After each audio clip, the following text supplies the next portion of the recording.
Good afternoon or evening. I wanted to start by acknowledging the devastation and displacement of many of our colleagues, friends, and family in Southern California. Our thoughts and our best hopes are with those who are trying to find safety and recover from the terrible wildfires in the region. For those of you who are here, I'm very pleased to welcome you to the third webinar in our 7-part series on reimagining education, hosted by LPI Center for School and System Redesign, which is funded in large part by the Stewart Foundation. I also want to thank our co-sponsors, the UCLA Center for Community Schooling and the Gardner Center for Youth and their communities. Our webinars are organized around high school redesign, 10 Futures for Success, a recent article authored by Linda Darling-Hammond, Matt Alexander, and Laura Hernandez. The report outlines practices and structures that lead to deep learning and personalization with students at the center. In 10 features and during each of our webinar sessions, we provide examples, tools, and strategies for how to develop deep, meaningful relationships, culturally sustaining pedagogy, and authentic curriculum and assessment, as well as approaches to center students, families, and teachers in the decision-making process. You'll find videos of our first and second session posted on the center website. And on our first session, we did an overview of all 10 features and shared examples from leaders who led small schools and one large school that has restructured into small learning communities. In our second webinar, we focused on positive developmental relationships and designing safe and inclusive school communities. And in 10 features is the framework for our learning series, but it's also the cornerstone of our work at the center. And for those of you who've been here already, this will be a refresher. The Center for School and System Redesign builds on decades of research and connects LPI's work around community schools, whole child education, and the implementation of science of learning and development towards school transformation. CSSR will be a national hub that convenes, coordinates, and curates. Our team identifies policy opportunities at each system level that to address existing roadblocks that stall the improvement because they keep the factory model of schooling in place. We've spent several months interviewing existing partners and developing new relationships with organizations to design the center's work and to identify the areas of greatest need in the field. In addition to our work with districts and school change organizations to build capacity and share knowledge bidirectionally, we will also host a summit on high school transformation in May. We're going to convene states who are committed to competency-based education and new systems of assessment, and we'll study, synthesize, and disseminate evidence of successful transformation efforts. Today's session highlight the importance of centering students in the learning process, and also designing culturally relevant and sustaining pedagogy. You'll notice there's a lot of alignment and overlap between these two features. We are incredibly fortunate to be joined by Zaretta Hammond, who's the founder and CEO of Transformative Learning Solutions. She's a national education consultant and author of Culturally Responsive Teaching in the Brain, promoting authentic engagement for rigor for culturally and linguistically diverse students.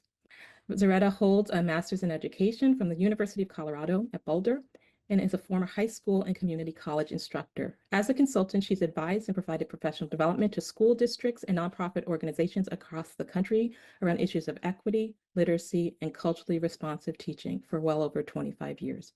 Welcome, Zaretta.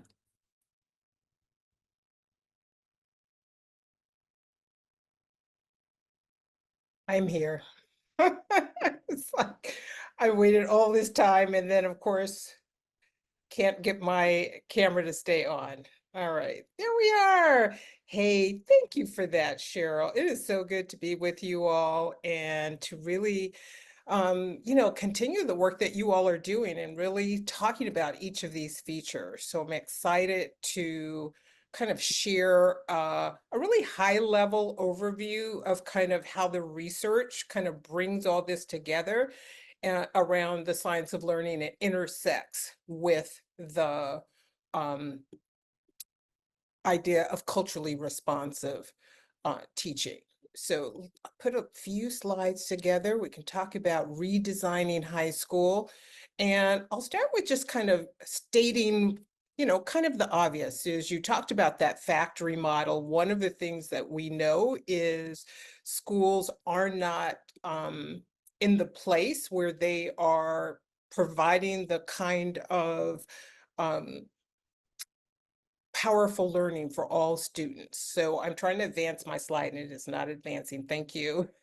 So it starts with us thinking about the idea of rigor being connected to relationships, right? The previous session really was about that relational piece.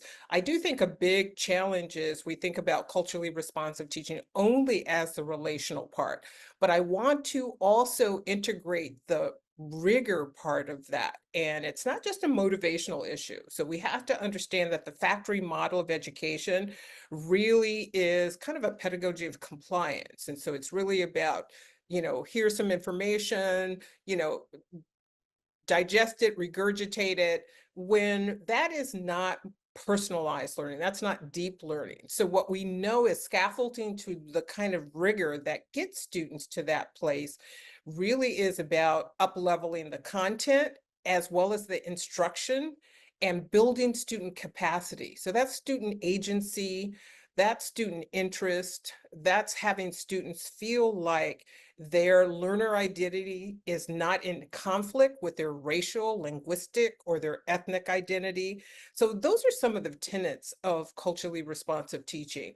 And I really appreciate this slide by Joel Rose and the way he talks about this idea of an iceberg problem. And we see it by the time students get to high school, that underneath their, going through the curriculum are these, big chunks of unfinished learning. So really this highlights the purpose of culturally responsive teaching and kind of leverages the science of learning that's at its core. So again, science of learning isn't just about engagement. It isn't just about relationships and belonging.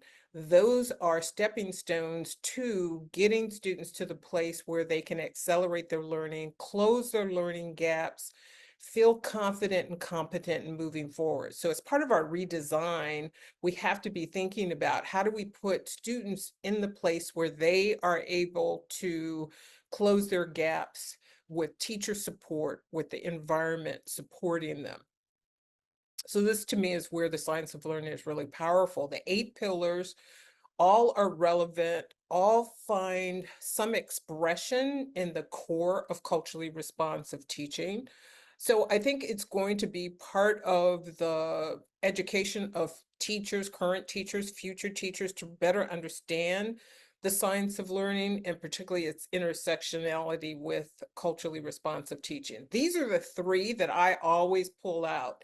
Not that the other 3 are any less important, or the other 5 are any less important, but these 3 really are about how are we scaffolding to rigor. If we are building the kinds of relationships that the 10 elements really support, how are we making sure that instruction, that learning portion is highlighted? And so integration, this is the idea of the cognitive, the academic, the social, the emotional, are not separate things, but they are intertwined and almost synergetic, meaning individually they have a particular power, but when they are all integrated and braided together, super powerful. And so as part of a redesign, we have to be looking at how holistically are we coming at kind of this integration. The second is malleability. And this is the idea of neuroplasticity. Brains are very resilient.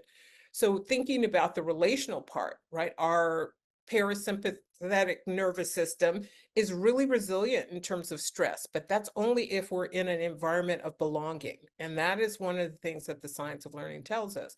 But that belonging, that malleability is leveraged when we are helping students actually grow their capacity, grow their schema, deepen their background knowledge becomes so important. And last but certainly not least is meaning making, right? This is the whole point of learning, that students are making meaning of this content. They're taking inert information and turning it into usable knowledge. They are starting with what they know. They are not blank slates. So the redesign has to center that student and what they know. What are they bringing into the classroom and being able to lift that up? So when I think about getting students ready for rigor, right, using culturally responsive, culturally sustaining practices to do that, you are embracing both the affective and the cognitive.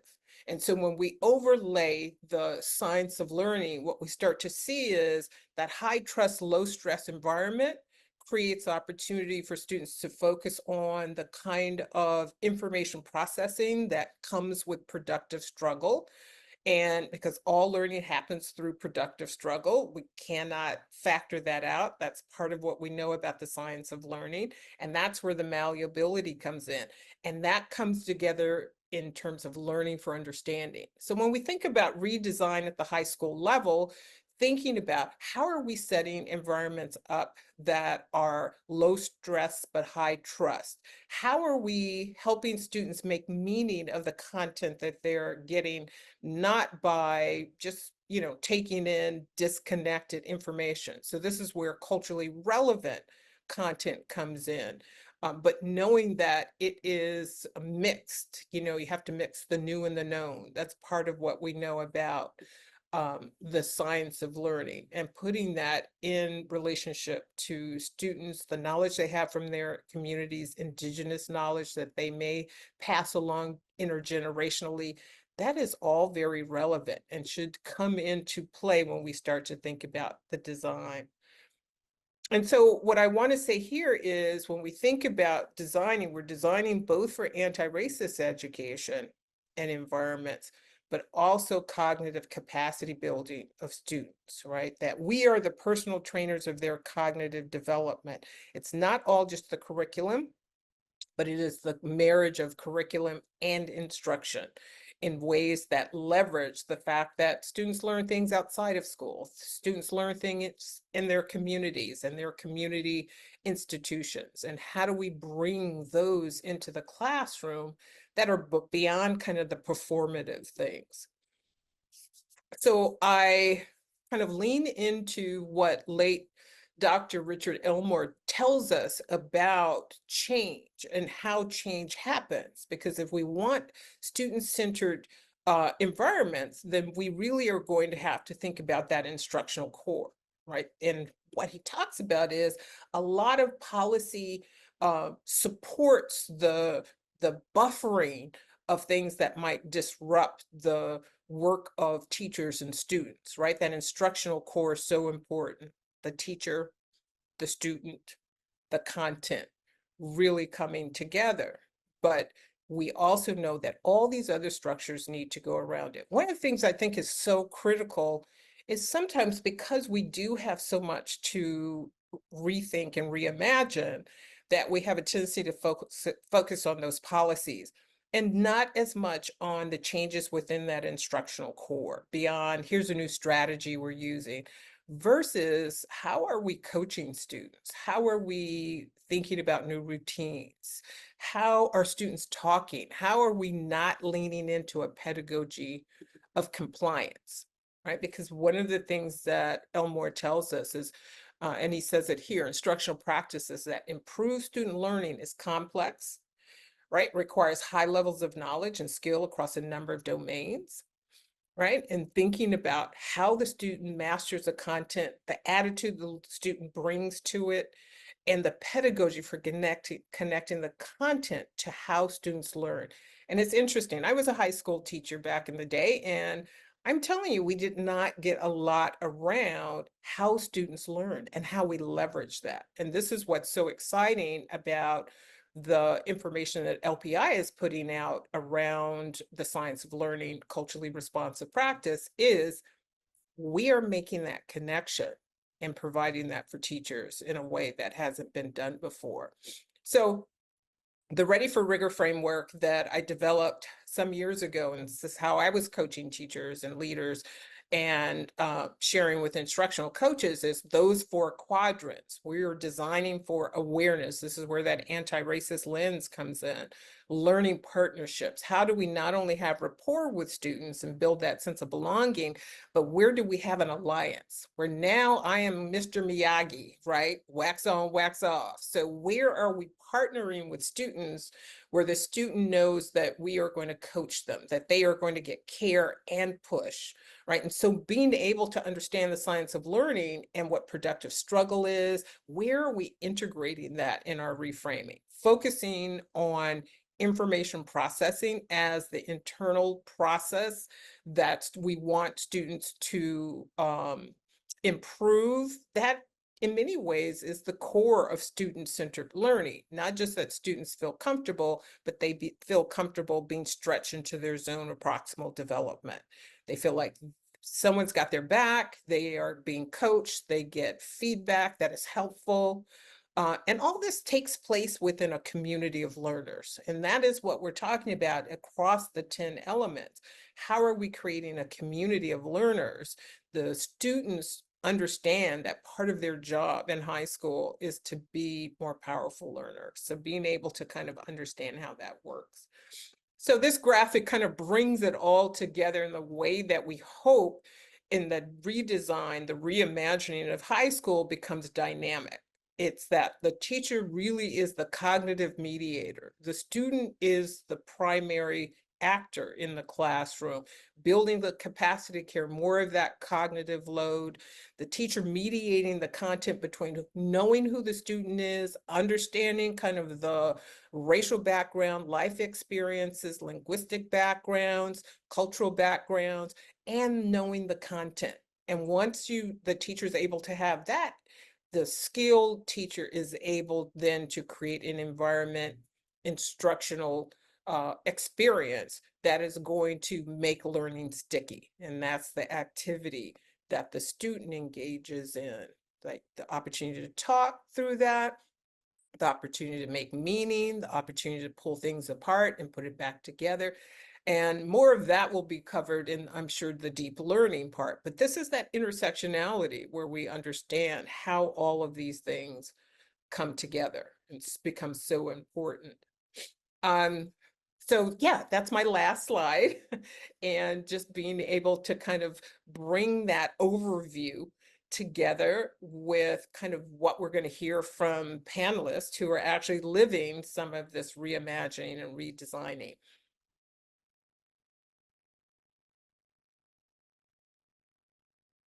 Thank you so much, Zaretta. We are kind of moving into sharing a few examples around student-centered pedagogy, which, as you know, and Zaretta just discussed, is very much interrelated to this culturally relevant work and getting students ready for rigor. What I'd like you to do now is to just share I'm sorry, we're going to share a video and wanted just to name that SOLD research indicates how the curriculum is taught is critical to meeting the unique needs of learners. For example, if we're going to utilize different instructional methods and designing multiple points of entry and practice, this will engage and support our learners, as we just heard. School structures must facilitate teachers getting to know students well, their identities, their interests, their learning styles, and classrooms also need to help students get to know one another well and build empathy with their student colleagues. So the following video defines student-centered instruction using teacher and students' voices and gives us a view into a 12th grade and a chemistry classroom at Maloney High School in Connecticut. So we'll share the video now.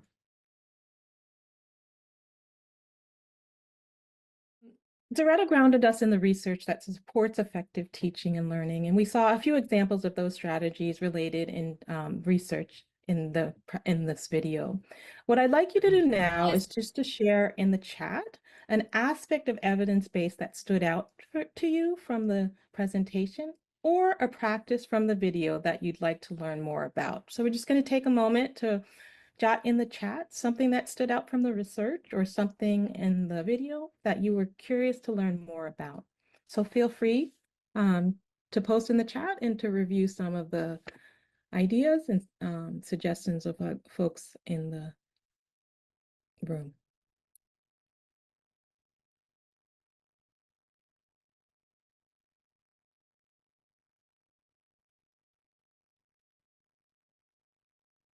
As you're doing that, I want to share about a framework. What I'd like you to do after thinking about something that stands out is to now just reflect on a practice in your context, something that you could build upon or deepen. We're going to ask you to respond to a poll in a moment, but I want to introduce you to a conceptual framework that was developed by our colleagues at EdPrep Lab. That's an initiative at LPI that's coordinated with Bank Street. And from a review of their research, they identified the school venues where culturally sustaining and responsive pedagogy should take place. So in a highly effective school, these practices are woven throughout the environment, interactions, ways of communicating, family and community partnerships, as well as in the curriculum instruction and assessment practices.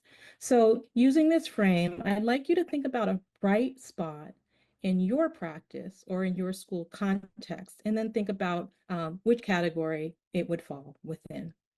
So we'll post a poll, give you a moment to think about your context or a bright spot that you want to share, and select one of those examples.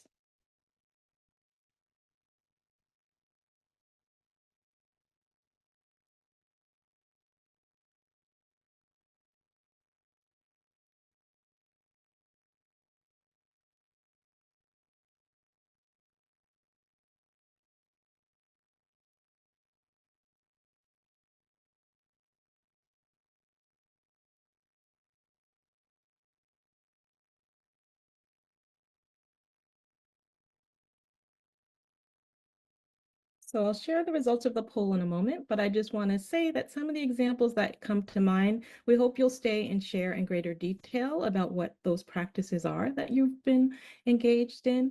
I see someone writing inquiry-based learning as an other. I'm going to give you just one more minute and the poll will end, and then we'll share out.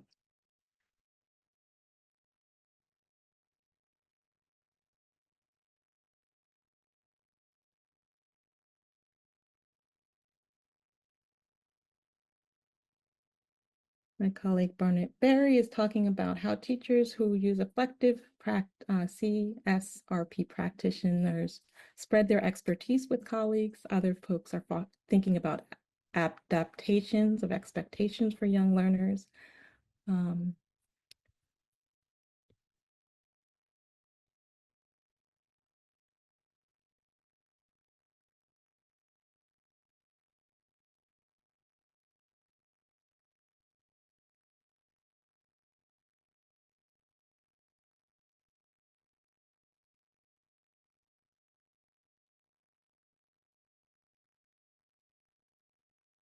Are folks seeing the results of the poll? We'd had a number of people looking at environment, 3 or 4 people talking about interactions and communications. Many people named family and community partnerships as a critical piece. And then a number of people named curriculum instruction assessment, which we know are integrated practices. Thanks for sharing that. And really, please do keep in mind, what are the specific examples of those practices that you can share with the colleagues in the breakout room? And kind of learn other practices that you can take back to your context. Now we're going to transition. I have the pleasure of introducing a panel of experts from the field. The first person I will ask to join is Agnes Zapata, who was born and raised in Los Angeles, California. She moved to the Bay Area to get her teaching credential, and she's been teaching English in Oakland since 2010. She's a proud member of the Fremont High School community, which is an urban public school in the Fruitvale district at the heart of multiple large immigrant communities. She describes it as a vibrant multicultural neighborhood rooted in activism. Also with us today is Chayla Delgado, who was born and raised in Oakland, California. She's a graduate, parent, and teacher of Oakland Unified School District. Chayla taught high school for more than 15 years, using critical theory, discussion, and skits in her classroom.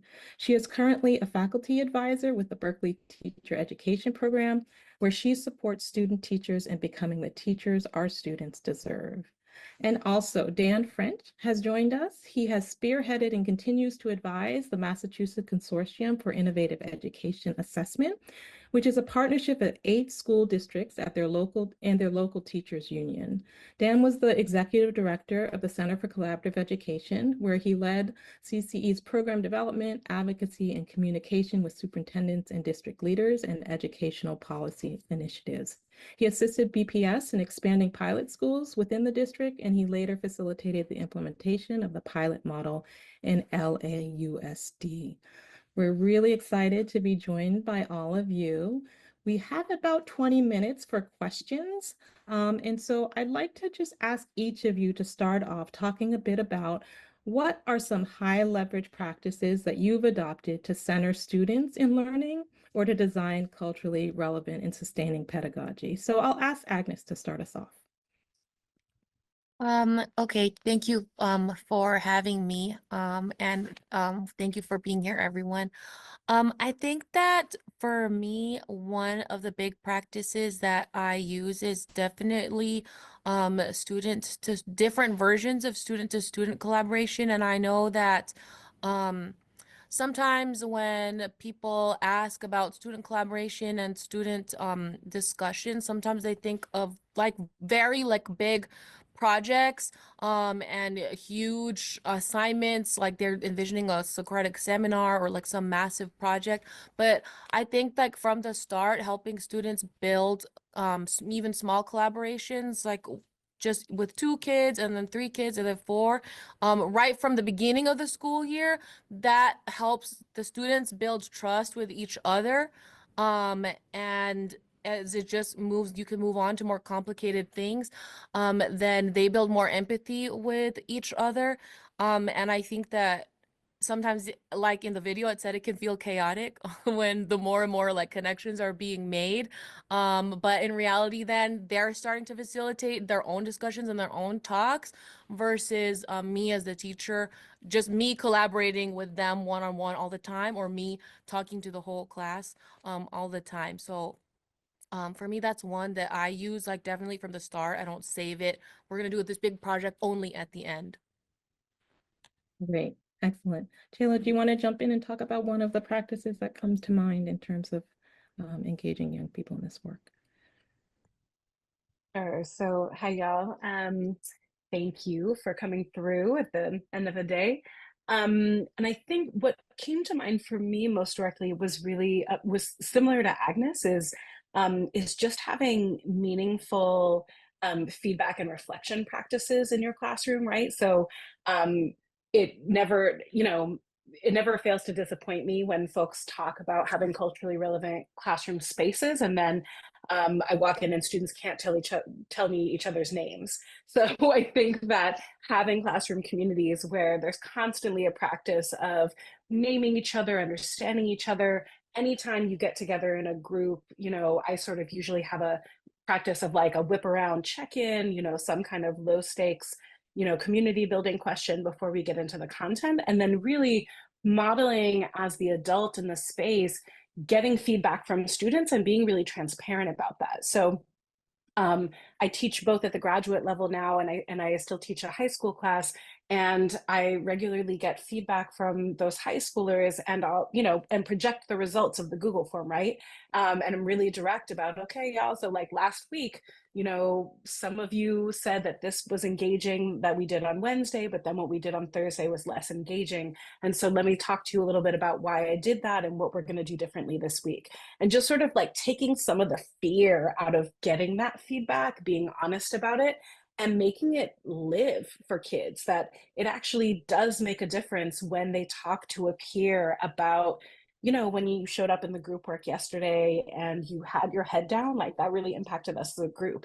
And finding a way to make that live in a classroom in a way that's not about shaming individual kids, but is about, we all count on each other to learn together, and you have a role here. So so I think a culture of feedback, reflection, students having learning goals, and then finding ways to coach kids in being able to give meaningful feedback to each other that is growth-based and not shame-based, is an important practice in my classroom. Wonderful. We're really thinking about this, right, at the classroom level, the school level, perhaps the district level. So I want to invite Dan to talk a little bit about some of the high leverage practice you would highlight or prioritize? You're muted. Oh, Dan, you're muted.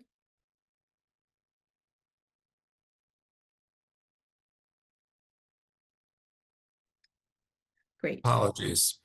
Okay, I'm gonna talk a little bit about some of the policies that can help establish some of the culturally responsive and student-centered practices that people have been talking about.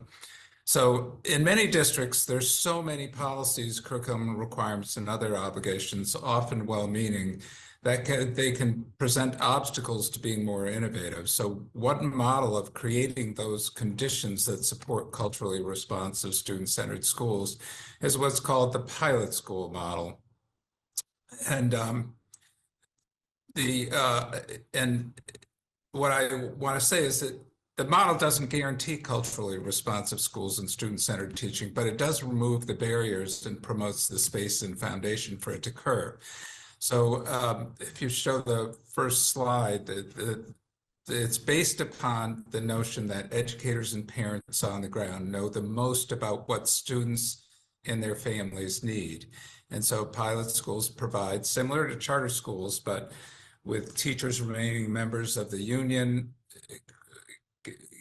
with their salaries and benefits, the schools remaining members of the district, but they have autonomy over budget, staffing, curriculum, and assessment scheduling, and governance with self-governing community, teacher, parent, community-led governing boards along with the head of school. So what it does require is a partnership between the teacher union and the school district to codify these within the teacher union contract. And that's what happened in LA, that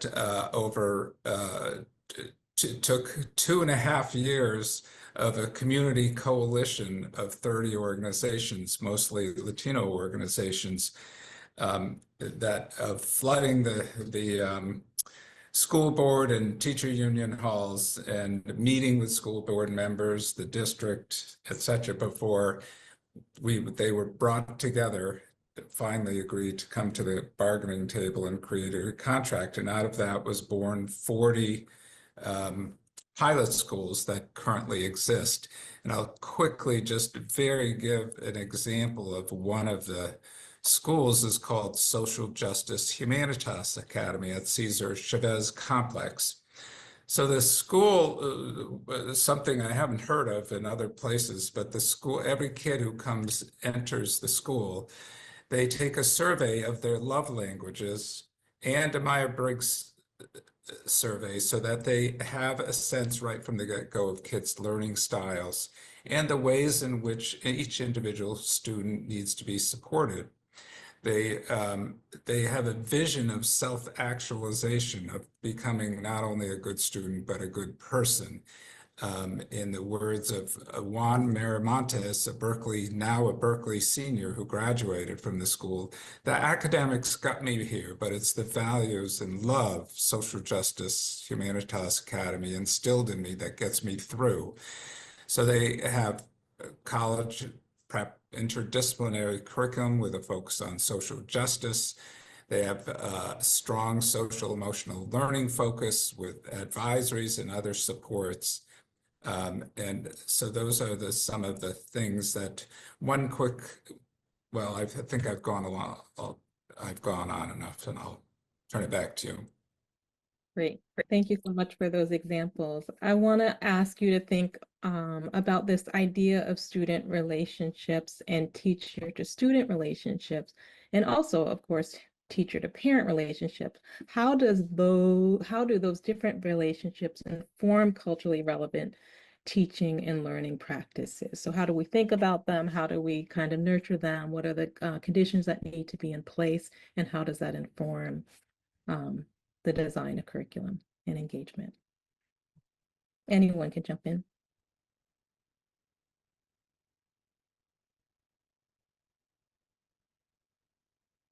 Shayla, do you want to take it? Sure. So yeah, I mean, I think you know, when we think about relationships, I like the word relationships better than community building, because I think so often folks think of community building as something that happens in the first week of school or maybe the first 2 weeks of school and is not continual. Right. So um, when we talk about relationship building, I think making opportunities for students to engage their personalities with curriculum is so huge, right? So I was a humanities teacher, and so often got the opportunity to bring students ideas around, like, what do you think of this? What do you think could have been an equitable way to manage this historical event? What do you think the outcome should have been? What if this hadn't happened this way? And creating ways for students to act out their thoughts and beliefs around historical events, around current events, was always a big piece of student relationships in my classroom, as well as just finding time for students to build with each other.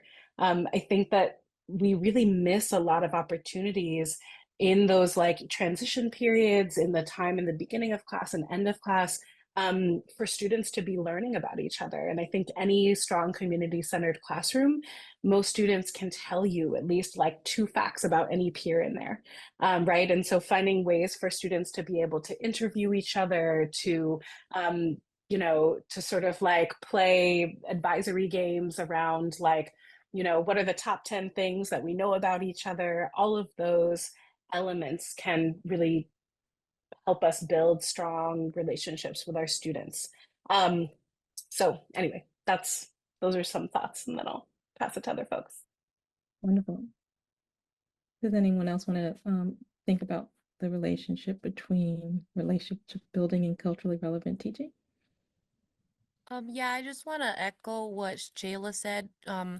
Definitely to not skip those moments where you can carve out, even if they feel small, they actually won't be small in the long run.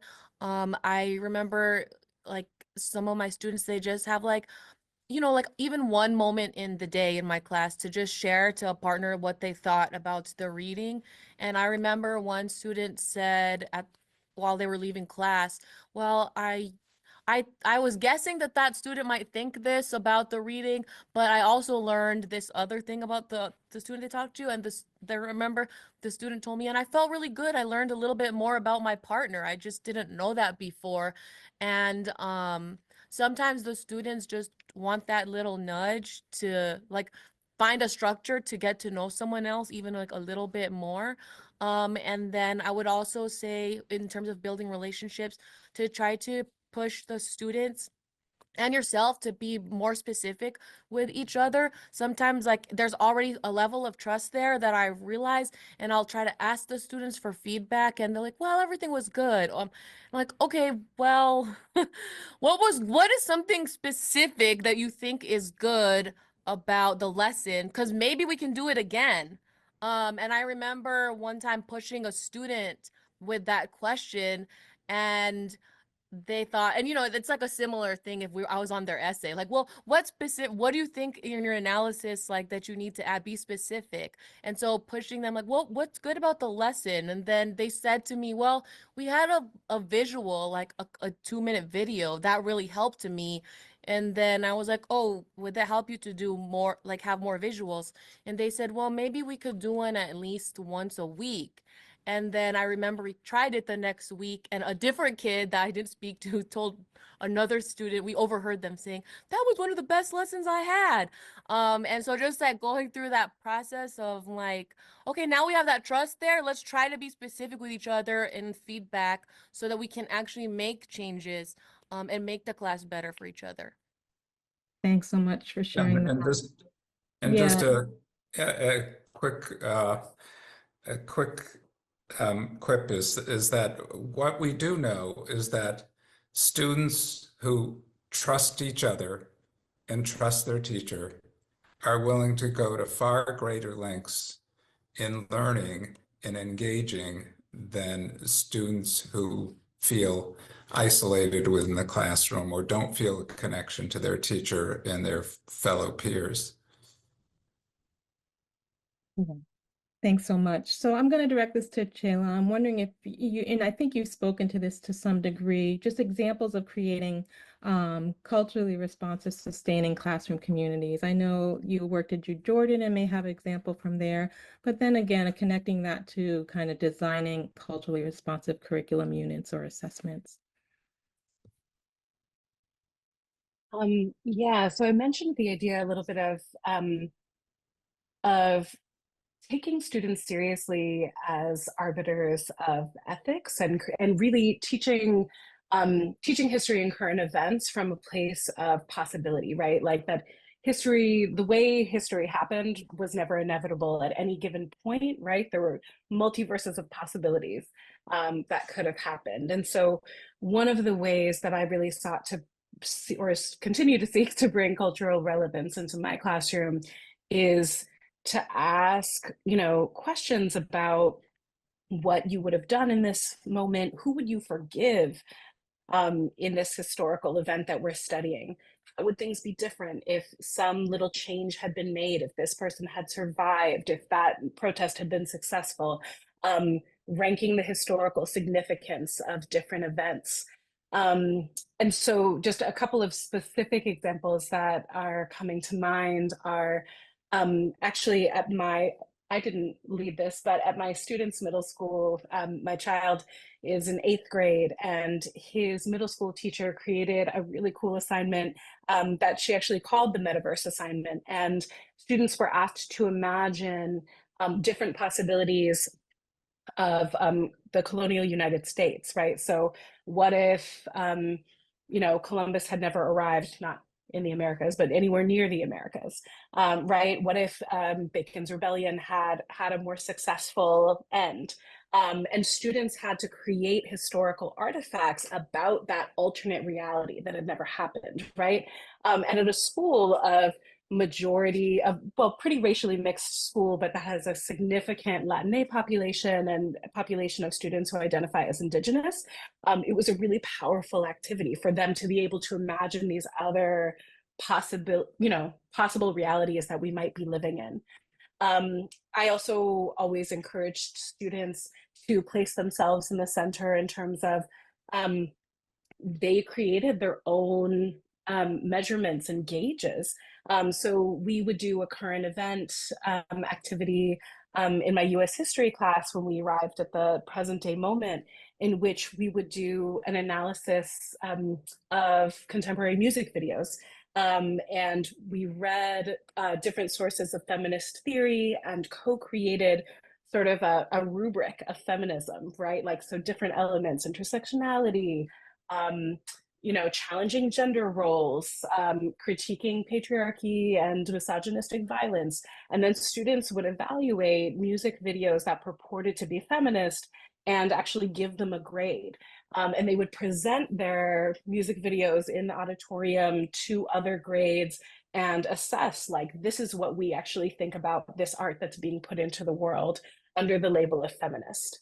And yeah, anyway, I won't go into so many other examples, but I think for me, such a big part of culturally relevant instruction is taking your students seriously as thinkers and as assessors and arbiters of ethics, and giving them the tools to really, not just give a throwaway opinion about whether something is, good or bad, or, what it was like. Is it feminist? Is it not? Is it racist? Is it not?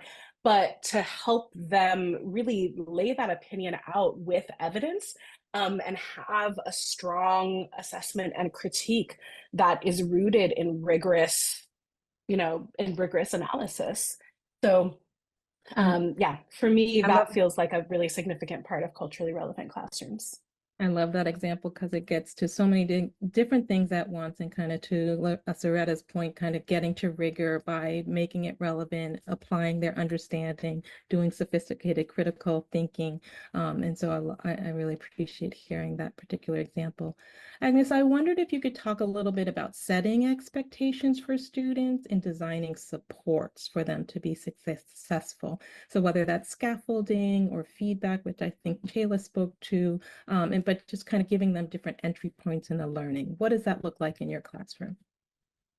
For setting expectations, I usually will like uh, be collecting, and I like every year I'll always be collecting the student work and curating student examples, both like like tangible examples, digital examples, and video recordings, because what I want to do is, in terms of expectations, is show the students when they're like, what, if they come into the class with whatever experience they've had in previous times, thinking like, well, I don't think I can write an essay, or I don't want to write an essay, or that seems like a lot of reading, or I'm nervous about talking.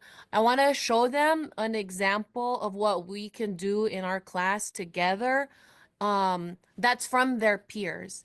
And so if I could show them an essay or a project, or if we can watch a clip of a discussion that the students are doing like really rigorous work, um and the students in my class, initially, especially in the beginning of the year, might be like, wait, is that this classroom? Or I think I know that student. I'm like, yes, they're students from our school. They're not different than you. And they're not a transfer student. They were here from 9th grade to 12th grade, like, or I know they went to middle school in Oakland as well. Like, so I want them to know, like, they are able to do whatever they want. They don't need to like set a limit. And so if they see like these examples, then in their mind they can start changing the expectations for themselves, instead of not seeing themselves as a reader. Well, I've never read before. I'm like, really? Well, your friend that you see on that video clearly read the book, and they're discussing it in a Socratic seminar. And so that kind of like helps me like build those expectations with them. And then for setting the scaffolds, because then usually their next question is, well, how did they do that? How did they do that? I see them in the hallway. It seems like what? um and of course, like, I'll have like different graphic organizers and things for them, but I feel like a lot of the supports that I give them are, again, kind of rooted in collaboration, because them working together with other students, and them having like a mix of skills in the group, that they may find like that they can support each other, because they all have different strengths and different areas of improvement. And so that's one way, like, and then another way is in terms of feedback. Um, I like to have one-on-one writing conferences, and I like them to be specific in the conferences. And so like when they're telling me, I think I did good in evidence, I'll like really push them to say, can you show me? Like point to a place and then explain like why did you think that one was really strong, and then modeling that, they can do that in their small groups, and they start to get better and better in terms of building their reading and writing skills. So that's like a lot of the work that I do with them. Thank you. It's really helpful to kind of understand the ways in which you're supporting them and engaging them and allowing them to see steps towards the particular projects that you have designed for them. Dan, I'm going to ask you to talk a little bit more about the policies and practices at the school and districts that need to be put in place to facilitate the kind of learning that we're talking about. You started to say some of this in terms of the autonomies and the LAUSD pilots, but what else is really necessary to plan, implement, and sustain the work? There's some kind of conversation in the chat about the differential outcomes of the pilots. So just curious, like, what does it really require to sustain this work? Well, it requires using the autonomies in ways that are specifically directed at creating culturally responsive, student-centered schools, and using your time well. So if you have control over your time, much of it is used for in some of the more successful pilot schools is really around increasing the amount of time for teacher talk, because we all know that there's a direct correlation between teacher talk and student achievement. Teacher talk focused on curriculum instruction and assessment, as well as using it to open up the classroom, as we've heard. For example, at the UCLA Community School, which is a pilot school in the JFK complex, they have, in grades 6 through 12, every kid takes a course every year called Seminar, which is solely focused on create student-directed, student-centered projects with community partners. So that really gets at both the student-centered and culturally responsive. So ultimately, it's being very deliberate in the use of the freedoms that you have to direct towards increasing the intensity and the depth of learning that's going on in the classroom. Thank you. I wanted to ask folks, we're going to move to Q&A in a moment, but if you were to kind of highlight one of the kind of key inspirations, if we had design teams, for example, who are about to take on this work, right? What would you want them to walk away with as a point of focus or starting place? Is this directed towards me or everybody? It's directed towards everyone, and I'll have you start. Okay. Yeah. Oh, what's one thing I would, A key well, consideration or inspiration you want to leave folks with. yeah. I think what I'd say is ultimately I believe that teachers and parents at the school level know best what their students need. And when you create communities of learners that also include families that are giving input around who our students are and what they need, and you then provide enough space for teachers to use that data to really craft their classroom, what instruction and assessment looks like, then you're going to be able to far better reach the diversity of kids who are in your school. Thank you. Agnes, what would you want to offer? I think a key consideration is kind of relating back to what Zaretta Hammond talked about, where once you do all that hard work building relationships with the students, to make sure that you don't forget that it doesn't stop there, that now that you have the relationships, to now partner with the students to actually make some growth in learning.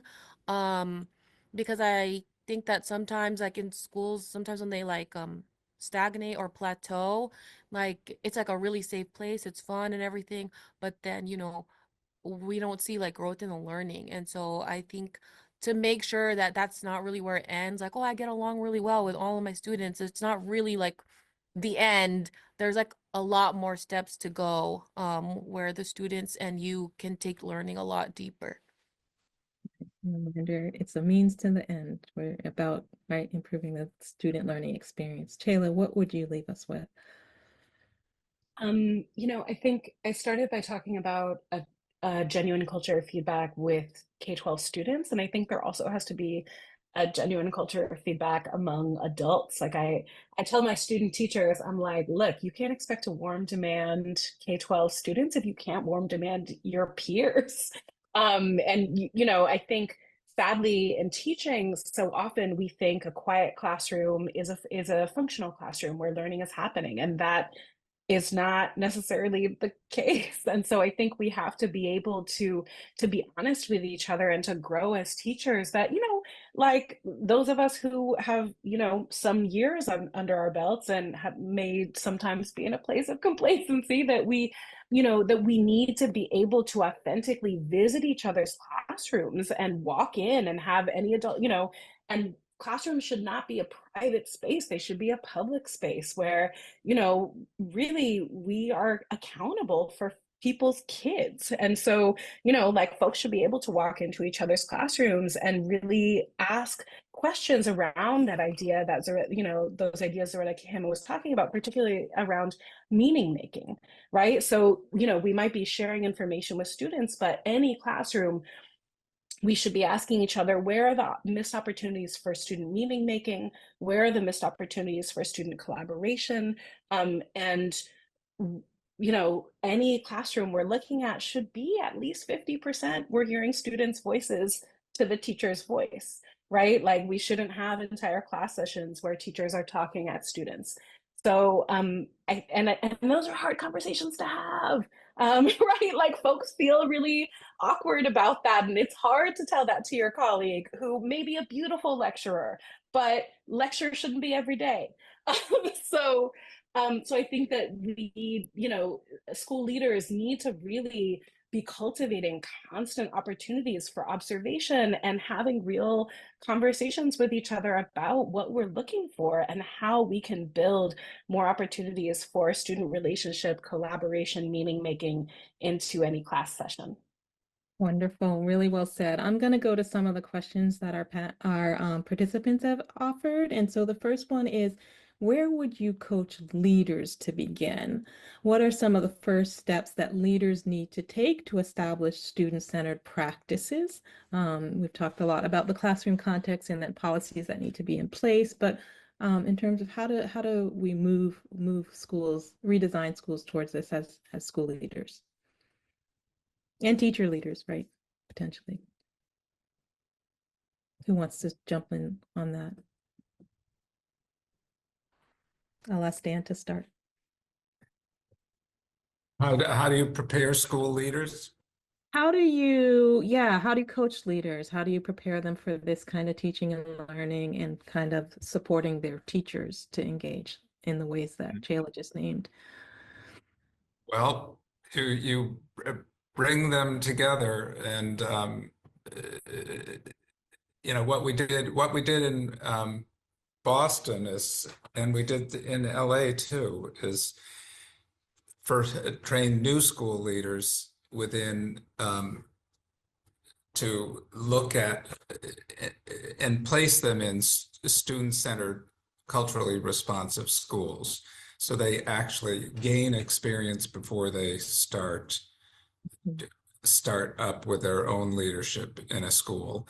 So the more you can immerse them in practices that make a difference for kids during both sitting principals and principals to be, the better. Thank you. Other thoughts about this, leaderships and coaching? I would say that kind of like school leaders, like I'm thinking of like admin and district leaders.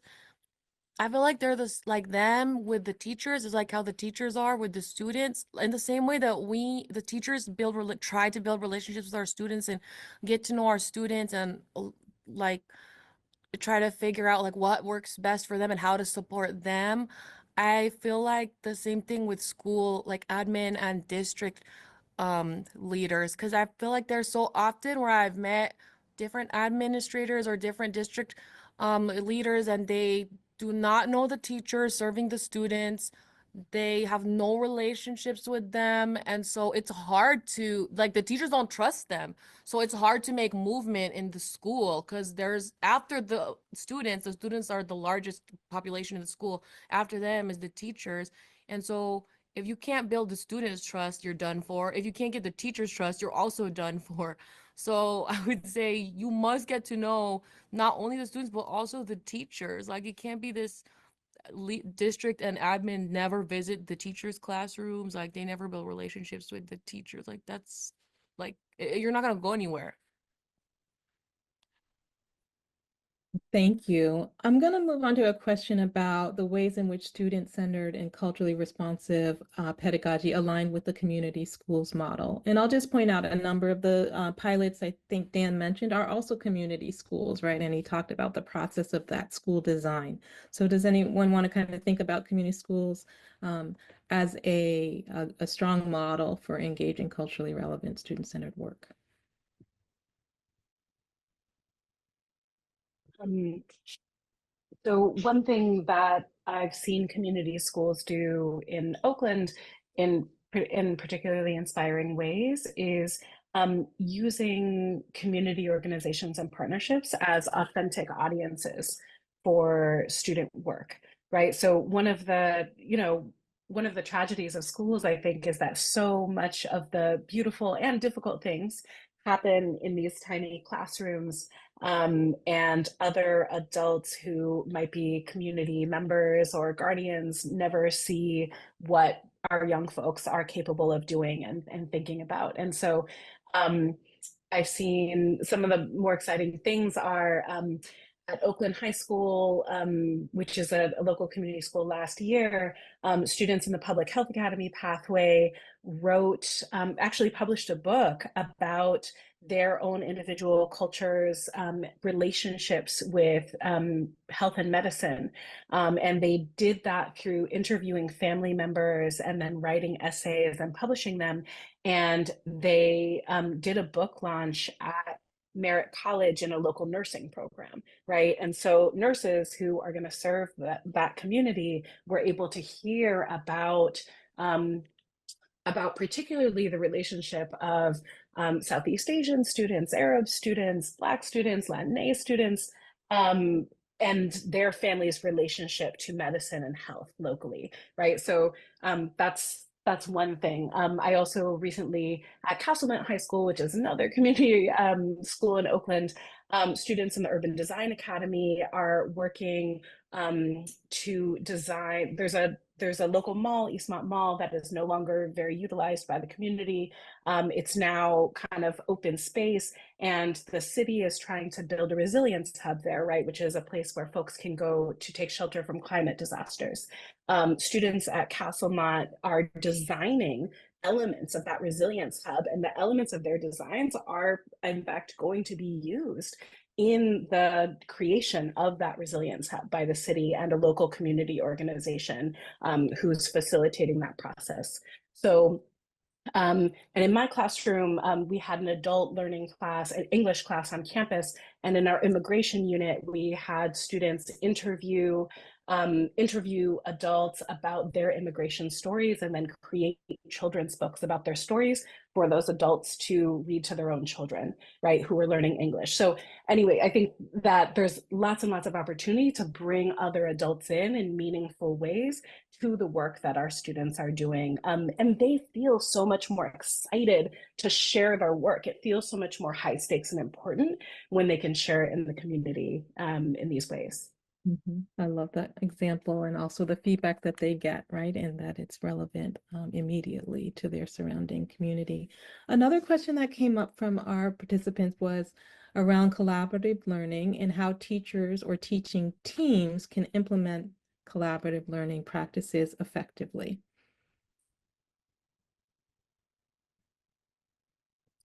So you've talked. One of the things you hear the most from teachers is the lack of time to plan with their colleagues.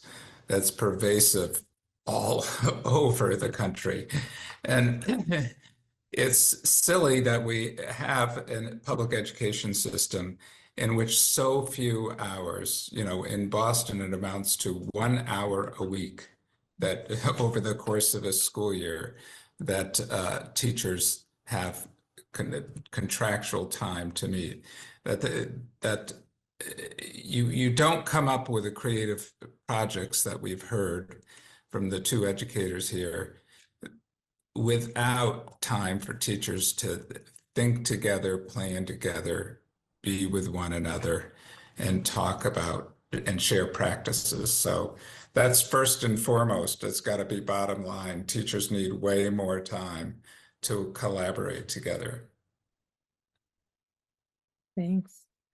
And lots of times we kind of think about reorganizing the schedule or creating common planning time, and there's a lot of kind of debate and struggle around that, right? And I think the discussion about teacher support and teacher talk, and also student talk, where teachers get together and talk about student needs, needs to happen in the space of the school day, right? Oftentimes. So any other thoughts about that you want to add, Chayla or Agnes? Any other thoughts about collaborative planning time? Okay, I'll move on. I can move on to a final example before we go on to breakout rooms. Our final question is, someone was wondering if you could give other examples of questioning strategies and how that might look different in different content areas. I think we have 2 humanities teachers in the room, but thinking about just developing strong questioning strategies and inquiry based work. Maybe it's questioning. I think questioning strategies for both the students and the teachers. I think that filming the classroom and then seeing the types of questions that you are asking the students, that's one way to start, because often we might think that we're asking strong questions, but then when we watch ourselves, we're asking like questions that don't elicit deep thinking of our students, and then our students sort of are mimicking us to each other as well. And so that's like one place to start, because then you can watch your own video and learn how to improve, and then you can again also show students like where you can improve or where they can improve. And then knowing where you are at, then you'd kind of know where to go, and then you could teach the students more how to ask more open-ended questions. And I think that once you start modeling it better and asking them more of those types of questions, then they start becoming used to that type of culture of questioning, because they're kind of going to do what either they've learned in the past education history, they're going to imitate it. And us as teachers kind of imitate what we've been done to us.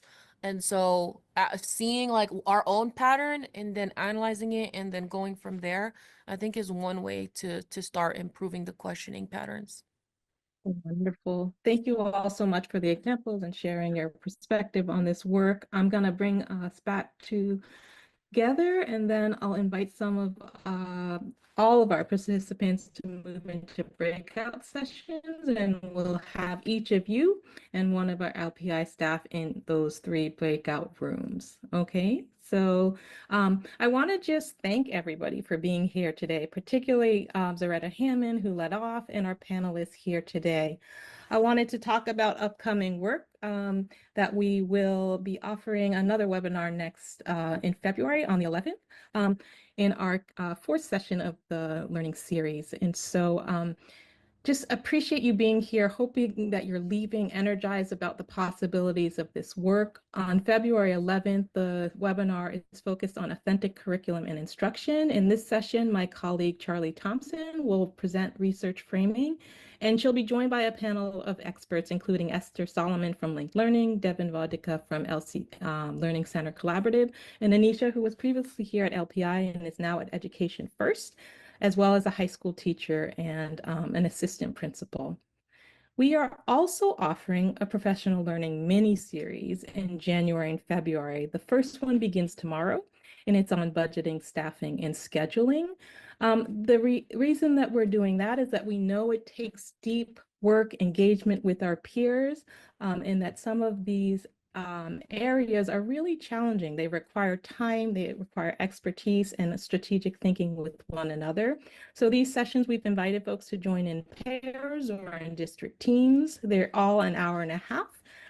And they are also at 4 to 5:30 Pacific time. And if you are participating, we ask that you be there for each of the 4 sessions. So thanks again for spending part of your afternoon or evening with us. The recording and resources will be added to the center webpage, and you'll get a follow-up email. Some of you asked about whether you will receive a recording, and you will. We'll also share some of the links that were put in the chat today. But mostly just deep appreciation for Chayla, Agnes, Dan, and Zaretta Hammond, who brilliantly framed the session and all the examples that were shared.